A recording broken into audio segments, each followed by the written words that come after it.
you have knee issues, this exercise is going to be an absolute game changer for you. I experienced chronic knee pain for 5 years. I had a knee surgery. I had all kinds of damage within my knee. Now I'm playing football pain-free. I'm able to chill here, do whatever I want with my knees and have no fear of it. And this exercise is one that absolutely changed my life. So what we're going to be talking about today is the VMO squat and how different knee angles can make the tension different on the knee. In a traditional squat that people do, we're coming down to halfway.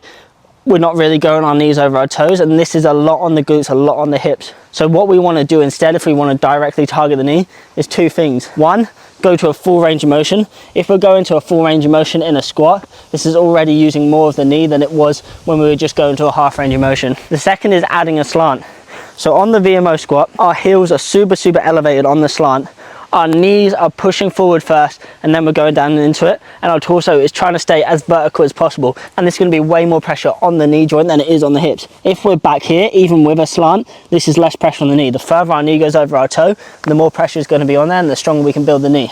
However, you do not want to progress this exercise if you have any pain. So regressions for this is one, using floss bands, which will help you get into this deep range of motion. It helped me. And the second is using assistance. So you can take off pretty much all your body weight in this bottom position, and that will be less stress on your knee because your weight's not on it. So if you're using your upper body more, there's going to be less pain in the knee when we're trying to get into this full range of motion. Even if that hurts, the regression that I would like you to use is an ATG split squat, and this could be with an elevated bench, this can be just single leg, this can be with assistance with floss bands.